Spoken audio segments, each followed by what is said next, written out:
Bueno, entonces,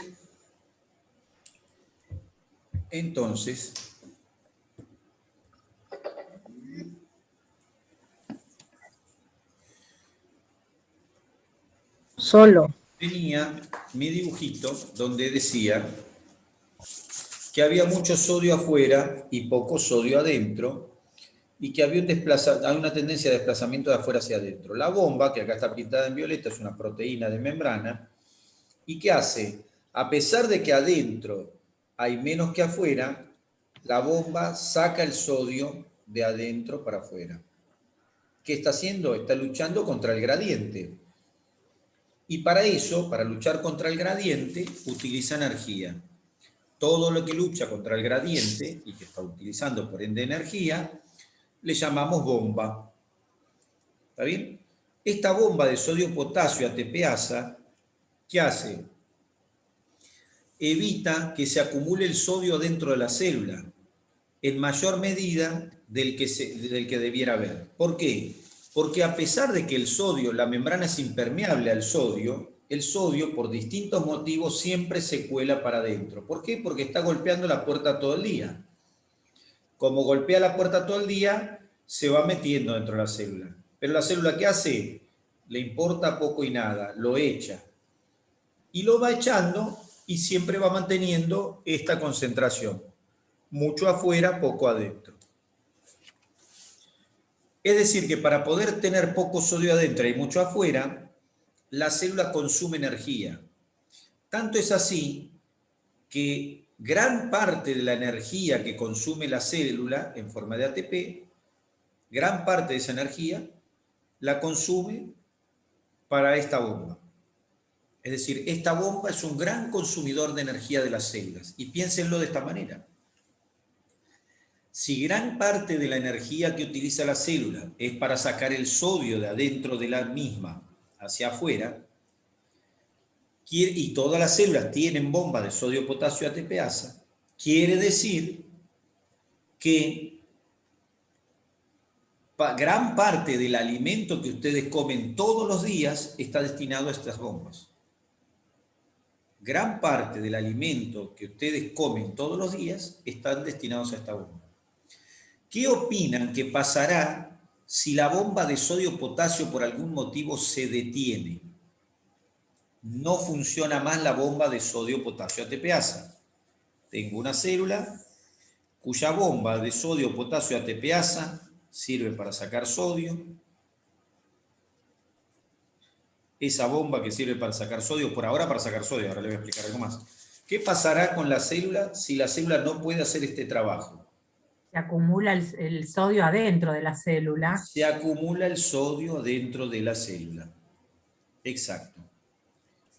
Y el sodio, que es un agente positivo, va positivizando la célula y genera un gradiente para que el cloro que está afuera se meta.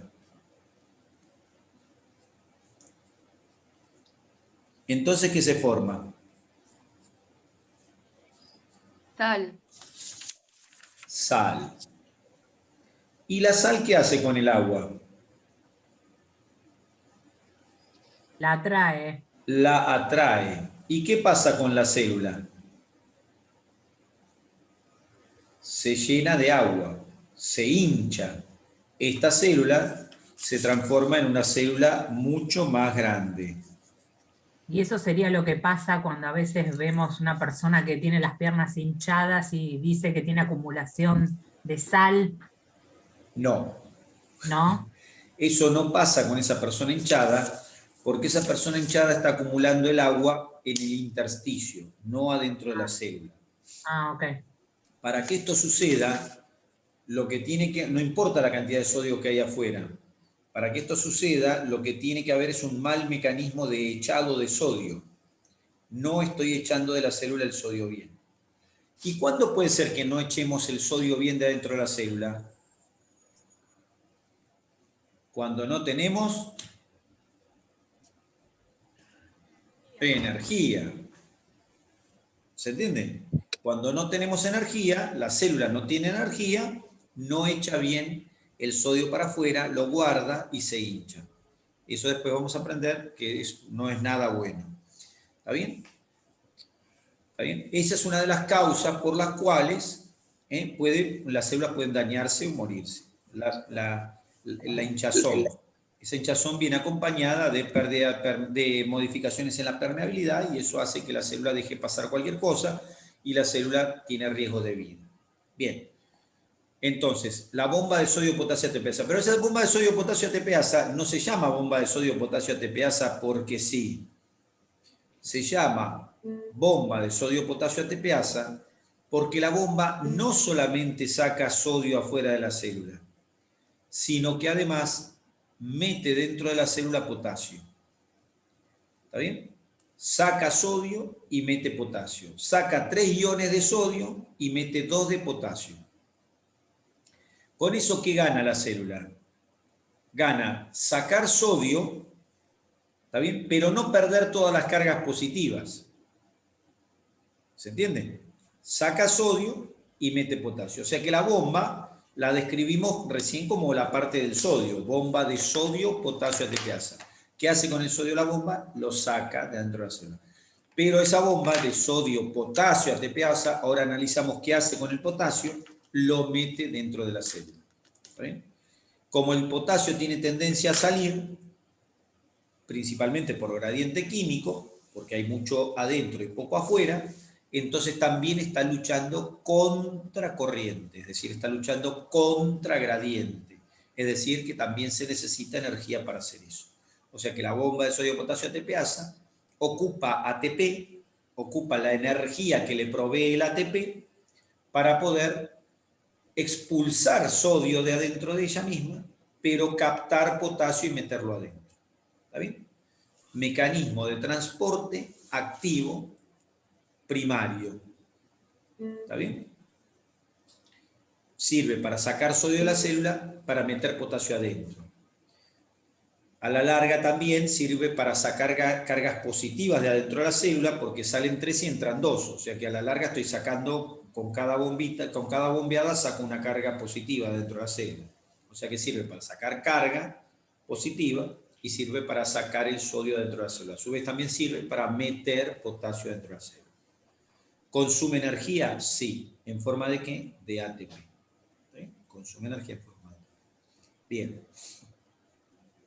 ¿Existe algún otro mecanismo de pasaje activo a través de la membrana? Sí, por supuestísimos. ¿Y cuál? Bueno, el transporte activo secundario. ¿Está bien? ¿Qué es el transporte activo secundario? Bueno, que vamos a poner de vuelta la diapositiva que estaba por ahí.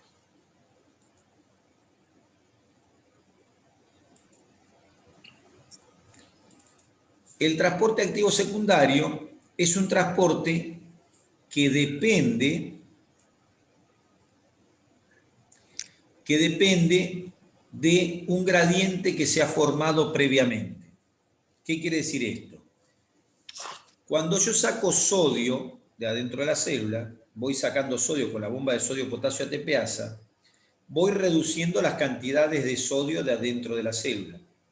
Se van reduciendo las cantidades de sodio adentro de la célula, lo que hace que el sodio siempre tenga tendencia a entrar. Ya lo habíamos dicho. Ahora, el sodio golpea las puertas permanentemente, pero hay unas puertas que le permiten pasar al sodio, pero no solo, sino mientras esté acompañado con alguien. Hay puertas para entrar del sodio, para entrar a la célula, que sirven para entrar al sodio, pero siempre y cuando venga acompañado de alguien. Entonces tenemos, acá ahí lo ven, tenemos transporte activo secundario, cotransporte asociado al sodio. Es un mecanismo de pasaje. ¿Qué es lo que sucede acá? El sodio siempre tiene gradientes bajos gracias a la bomba de sodio, potasio, ATPasa. Siempre tiene concentraciones bajas, dentro de la célula gracias a la bomba de sodio, potasio, ATPasa. Esas concentraciones bajas hacen que el sodio tenga siempre tendencia a entrar. Bien, ¿el sodio tiene algún mecanismo para entrar? Tiene varios. Uno de ellos es asociarse a algunas moléculas y utilizar proteínas, algunas proteínas de la membrana para poder ingresar. Ahora, ¿qué sucede ahí? Entra sodio, pero a su vez entra la otra molécula que es la que le sirve como para acoplarse para poder entrar. Y entonces se transporta una molécula que no es sodio adentro de la célula utilizando este mecanismo y se le llama mecanismo de cotransporte. Se cotransporta sodio y otra molécula, que puede ser ¿qué? Puede ser glucosa, por ejemplo. ¿O qué puede ser qué? Que puede ser un aminoácido. Sí. ¿Cómo? Bueno. Entonces, ahora hago esto. Un aminoácido que está fuera de la célula quiere entrar dentro de la célula. Bueno, no es que quiere, bueno, necesita entrar o va a entrar dentro de la célula, pero la célula no lo deja entrar no lo deja entrar al aminoácido. Entonces, el aminoácido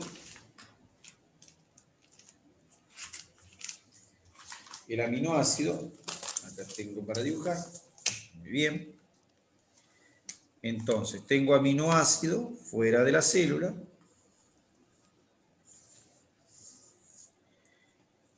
Tengo sodio fuera de la célula.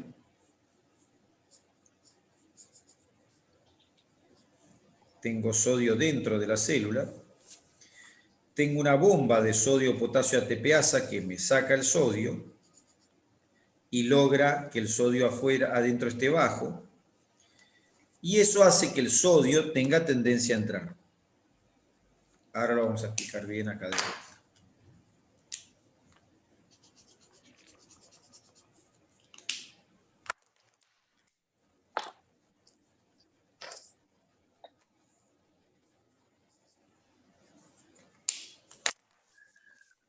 ¿Qué tengo acá? Tengo un aminoácido que está fuera de la célula. ¿Está bien? Está fuera de la célula. Sodio que hay en gran cantidad fuera de la célula, ¿gracias a qué? Gracias a que el sodio es echado permanentemente por la bomba de sodio-potasio ATPasa. Como la bomba saca el sodio y mete el potasio, entonces siempre obtengo, gracias a esta bomba, bajas concentraciones de sodio dentro de la célula. Esas bajas concentraciones hacen que el sodio me esté golpeando permanentemente la puerta. Bueno, la membrana tiene unas moléculas que le permiten al sodio entrar, siempre y cuando esté acompañado de alguna molécula, en este caso de un aminoácido. Entonces ahí transporto un aminoácido gracias a que el sodio tiene que entrar y tiene su transportador. Entonces esto se llama cotransporte asociado al sodio. Utilizando un transportador específico para aminoácidos que utiliza sodio. ¿Está bien? Ahora, ¿dónde gasta este mecanismo la energía? ¿La gasta acá? No, la gasta acá. Es decir, que la bomba de sodio-potasio ATPasa genera un gradiente de sodio, un gradiente del sodio, para que éste entre y se lleve consigo a un aminoácido. Cotransporte asociado al sodio. El cotransporte puede ser de afuera hacia adentro o de adentro hacia afuera. Cuando el cotransporte es de adentro de la célula hacia afuera, no se llama, el transporte puede ser de adentro hacia afuera o de afuera hacia adentro. Y las moléculas que van a pasar por el transportador puede que tengan las dos el mismo sentido de pasaje, como en este caso, o puede que una de las moléculas tenga un pasaje en un sentido y otra en otro. Cuando así sucede, el mecanismo no se llama cotransporte, sino que se llama contratransporte. ¿Está bien? Por ejemplo, de sodio y protón. Entonces, en este caso, Profe, una pregunta. ¿Sí? ¿Ese contratransporte que usted dijo, puede ser que también se llame antiporte? Sí, antiporte, sí. Contratransporte o Perfecto. antiporte, sí. En este caso,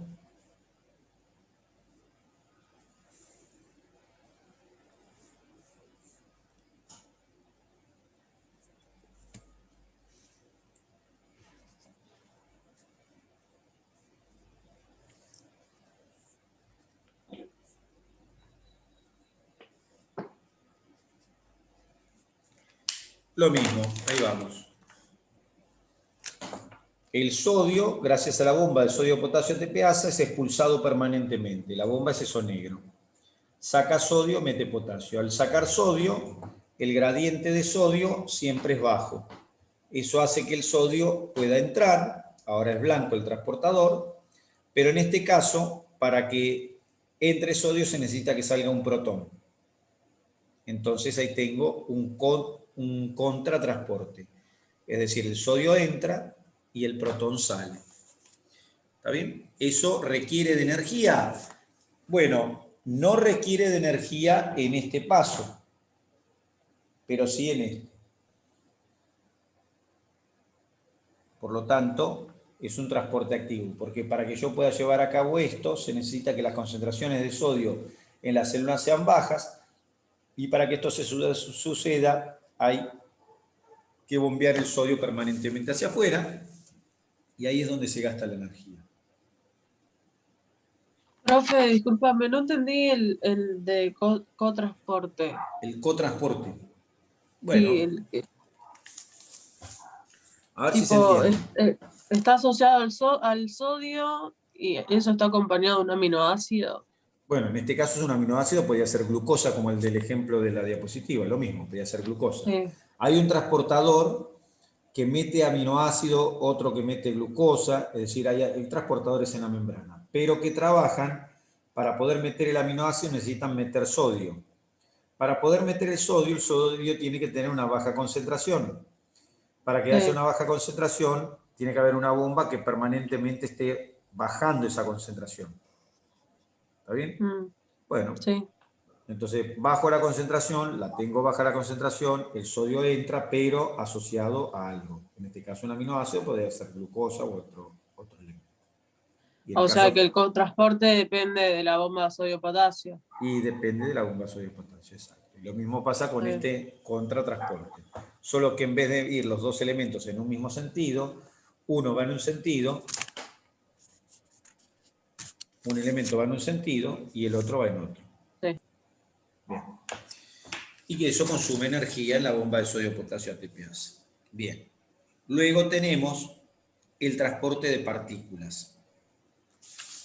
Para transportar partículas, la célula puede hacer lo siguiente. Yo lo voy a dibujar de modo tal que se pueda entender en los dos sentidos. Se puede entender en un sentido, perdón, pero esto se puede dar de las dos maneras. Ahora vamos.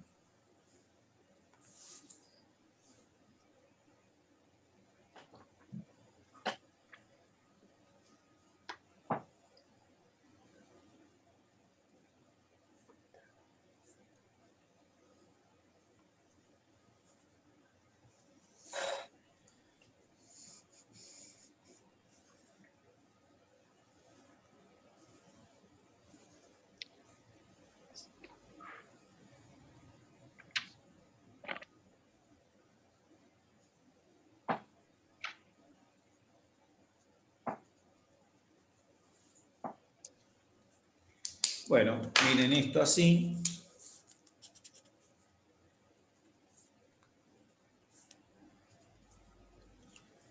Vamos en el sentido de la flecha. Ahora dibujo una flecha y vamos a seguir el sentido de la flecha y ustedes me cuentan la historia. Algunos por ahí me cuentan la historia. La historia de Naranjín y Azuletti. Miren, Naranjín y Azuletti. ¿Qué pasó acá? A ver, siguiendo las flechas, ¿Qué pasó? Se imagina la célula y la atrapa y la mete adentro de la membrana. Naranjín estaba afuera, la membrana se invaginó y atrapó a Naranjín, lo envolvió, formó una vesícula con Naranjín y ahora Naranjín está dentro de la célula. Sí. Ahora lo miramos en el sentido contrario. La célula fabricó Naranjín, lo metió dentro de una membrana, dentro de una vesícula, la vesícula se acercó a la membrana celular, se fundió con ella, se abrió al exterior y Naranjín se escapó. Ese último ejemplo sería una vesícula de secreción. Por ejemplo, sí. Ajá. ¿Está bien? Entonces, Sí. ese es un transporte en uno u otro sentido. O sea que el transporte puede ir hacia un lado o puede ir hacia el otro. ¿Por qué ese transporte de partículas consume energía? Porque hace que la célula se abra. Supongo, no sé. Y entonces, Y ya, para que uno consume entienda, energía. ¿y y consume energía qué cosa? Al abrirse, no sé. Vamos en el sentido de la flecha. Cuando la célula empieza el proceso, tiene una cantidad de membrana. Cuando termina el proceso, tiene una cantidad menos de membrana. ¿Por qué? Porque acá la membrana se transformó en esta membrana que está acá, en lo azul. Quiere decir que la membrana, se perdió un pedazo de membrana. Hay que fabricar un pedazo nuevo de membrana. Ese proceso consume energía. O sea que la energía no se consume específicamente acá, se consume cuando tenga que reparar el pedazo que perdí. Y lo mismo pasa al revés. Cuando voy a secretar, es decir, cuando Naranjín está dentro y lo quiero sacar, primero tengo que fabricar un pedazote de membrana para poder envolver a Naranjín. Eso consume energía. La síntesis de las proteínas de la membrana, de los lípidos de la membrana, etc. Es decir, la construcción de la membrana consume energía. ¿Está bien? Y entonces tenemos, cuando hay un ingreso, es decir, cuando Naranjín entra, el proceso se llama endocitosis. ¿Está bien? Endocitosis de Naranjín afuera a Naranjín adentro. ¿Está bien? Endocitosis.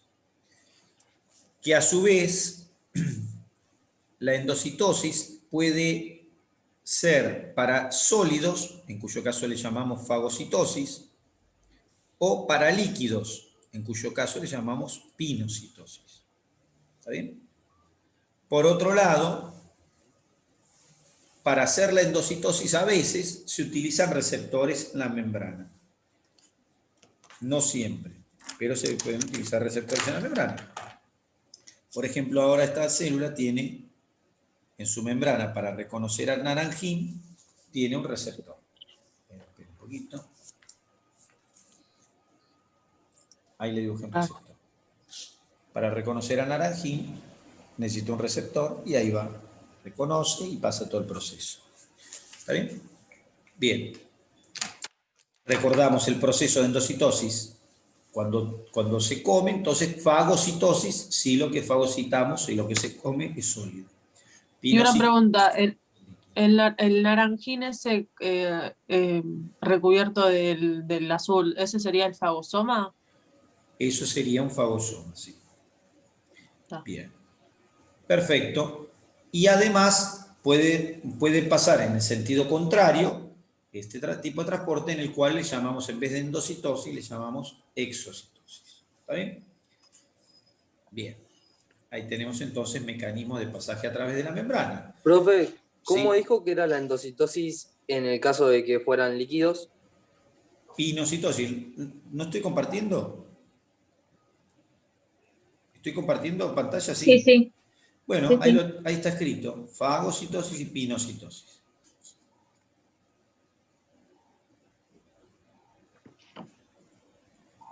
O sea que para pasar a través de una membrana existen mecanismos. ¿Está bien? Dentro de los mecanismos de pasaje de la membrana, dentro de los mecanismos del pasaje de la membrana de difusión, es decir, para pasar por difusión por gradiente de concentración, la membrana puede tener específicamente canales o proteínas de transporte, que están ahí para transportar moléculas siempre que haya el gradiente adecuado. Entonces, puede haber un transporte pasivo, ¿está bien? Un transporte pasivo de moléculas de un lado a otro, ¿está bien? Utilizando moléculas específicas de la membrana, ¿está bien? O sea que difundir no significa solamente pasar como fantasma, Difundir puede ser que, o pasar como fantasma no significa pasar estrechamente, directamente a través de la membrana, sino que puede incluir un mecanismo de algún transportador, alguna proteína. Por ejemplo, yo quiero atravesar esta pared con la mano, no puedo. Pero si mi mano fuera la del fantasma, yo podría hacer así, mi mano se vería del otro lado, habría alguno que vería una mano salir de la pared, ¿no es cierto? Y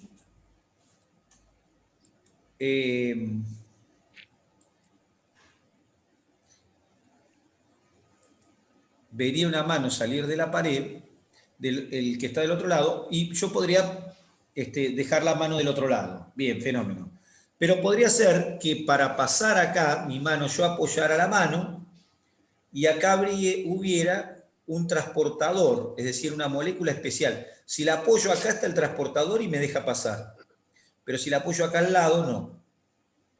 O sea que existen transportadores dentro de transporte activo,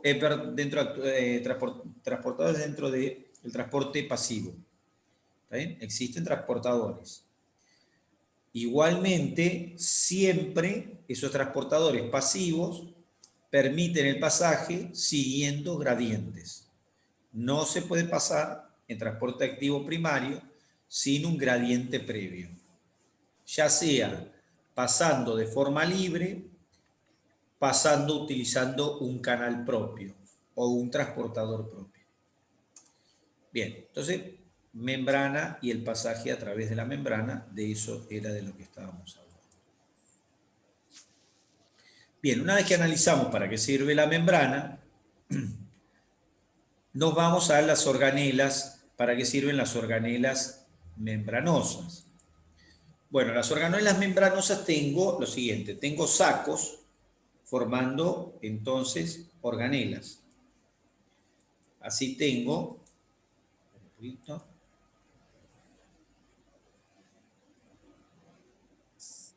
entonces una serie de sacos aplanados formando organelas, para empezar. Bien, el retículo endoplásmico son sacos aplanados que tienen una finalidad. ¿Qué hay dentro de esos sacos aplanados? ¿Qué hay dentro del retículo endoplásmico? O sea, el retículo endoplásmico son bolsas que tienen un líquido adentro y que está separado ese líquido del citoplasma. Bueno, ¿y qué contiene ese líquido? ¿Es un líquido parecido al citoplasma? Sí, pero en el líquido de los ribosomas, de los retículos endoplásmicos, en ese líquido hay materia prima y hay enzimas para llevar a cabo algunas reacciones químicas. Bien. Entonces, retículos endoplásmicos tengo dos. Uno que tiene adheridos ribosomas en la superficie y otro que no. ¿Cómo se llama el retículo endoplásmico que tiene ribosomas pegados? Rugoso. Se llama retículo endoplásmico rugoso. ¿Y qué hay adentro del retículo endoplásmico rugoso? Bueno, en la pared hay ribosomas. Los ribosomas sirven para fabricar proteínas. Sí, pero también tiene ribosomas libres, ¿no? Sí, pero no estamos hablando de los ribosomas libres. Ahora estoy hablando solo de los que están pegados porque estoy hablando del retículo endoplasmático. El retículo endoplasmático rugoso presenta ribosomas en su superficie y eso le da la posibilidad de fabricar proteína. Pero la proteína que se fabrica en el retículo endoplásmico rugoso queda atrapada dentro del retículo endoplásmico rugoso. Y ese retículo endoplásmico rugoso, ¿qué hace? La empaqueta la proteína, la empaqueta y se la manda a otro Al aparato de Golgi. a otro aparato que está encargado de modificar esa proteína y de empaquetarla. ¿Para qué? Para hacer esto. De acá para acá. Es decir, que tengo el retículo endoplásmico rugoso, sirve para sintetizar proteínas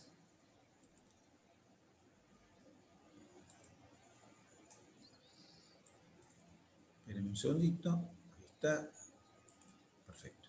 Sirve para sintetizar proteínas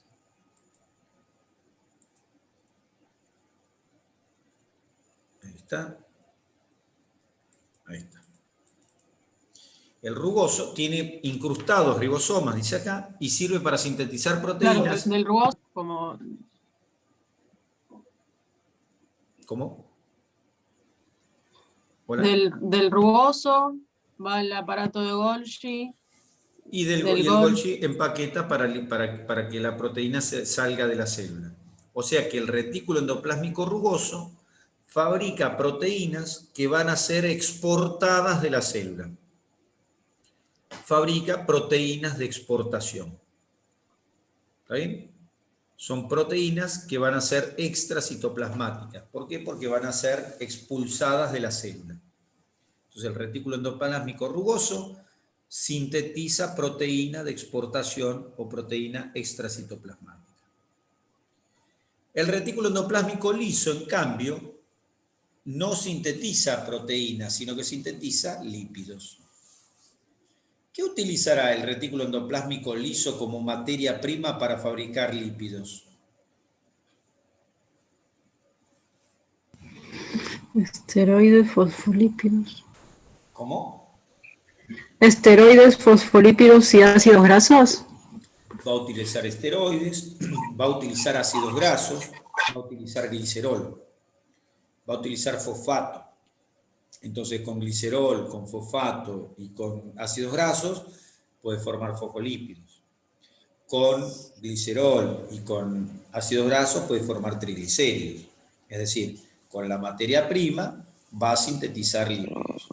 Lípidos que después van a ser utilizados por la célula, ya sea para almacenarlos, ya sea para formar membranas, ya sea para formar hormonas o lo que fuera. Es decir, va a sintetizar los lípidos utilizando la materia prima.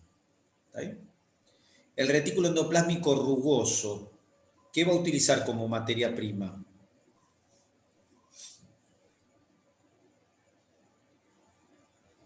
¿Los ribosomas? Aminoácidos. La herramienta es el ribosoma, pero la materia prima es el aminoácido. El retículo endoplásmico rugoso va a transformar aminoácidos en proteínas. Luego las va a envolver, se las va a mandar al aparato de Golgi, que las va a procesar, las va a volver a envolver y las va a mandar hacia afuera de la célula. Bien, entonces retículo endoplásmico rugoso y liso. Esos canales tienen utilidad. Bien, luego tenemos el aparato de Golgi. El aparato de Golgi, ¿qué hace? Procesa. ¿Qué es procesar?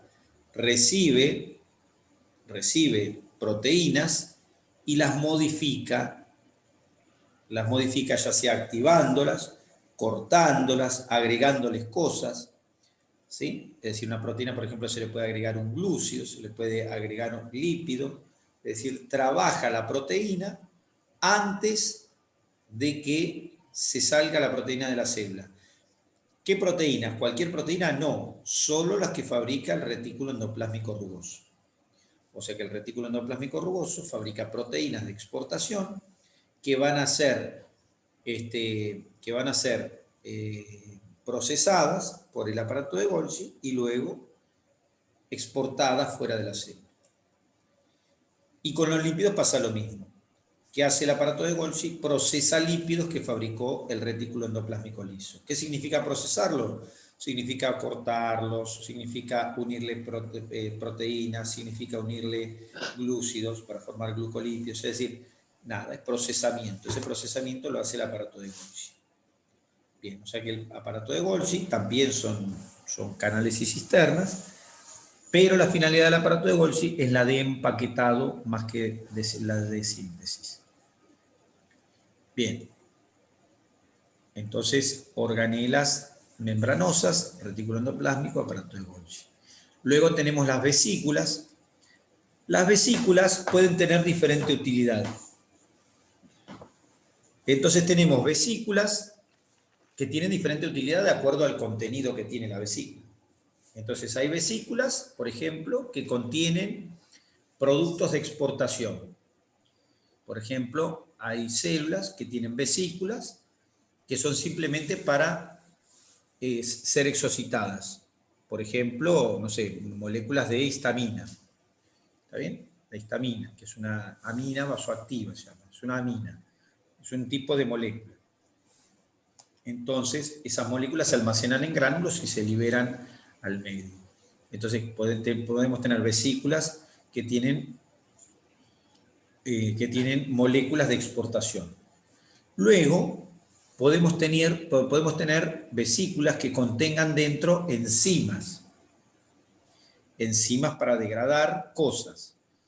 Bueno, esas vesículas que tienen dentro proteína, le llamamos lisosomas.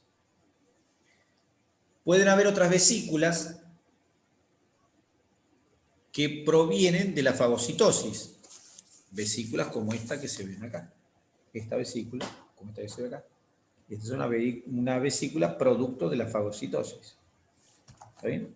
O sea que la fagocitosis puede darme resultado vesículas que pueden a su vez, esas vesículas, que se llaman fagosomas. Los fagosomas se pueden unir a lisosomas y formar fagolisosomas. Bien. Entonces, lisosomas, fagolisosomas, vesículas de exportación, son pequeñas saquitos que contienen moléculas adentro. Luego tenemos otras bolsitas, otras vesículas, como son, por ejemplo, vesículas cargadas de sustancias oxidantes. ¿Está bien? Esas vesículas se llaman peroxisomas.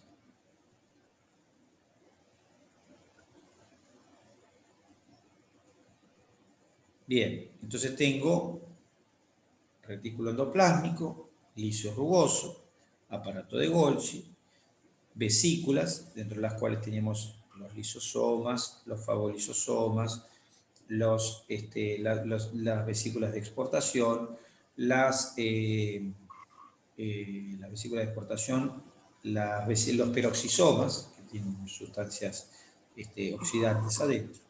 Entonces tengo ahí organelas membranosas con su función. Y luego tengo una que es la mitocondria. Bien. La mitocondria es el sitio donde se lleva a cabo la síntesis del ATP. Es decir, es el lugar donde se fabrica el ATP en la célula. Bueno, para fabricar ATP, el proceso de fabricación de ATP es un proceso, ¿cómo se llaman los procesos donde se agrega fósforo a algo?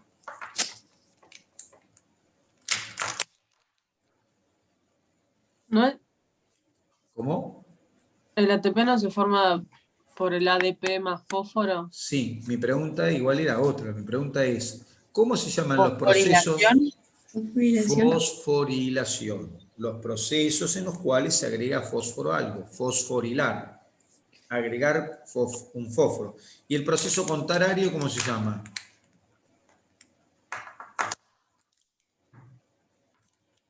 Desfosforilización. Desfosforilación. fosforilación y desfosforilación. La fosforilación consiste en fosforilar. Si lo que fosforilo es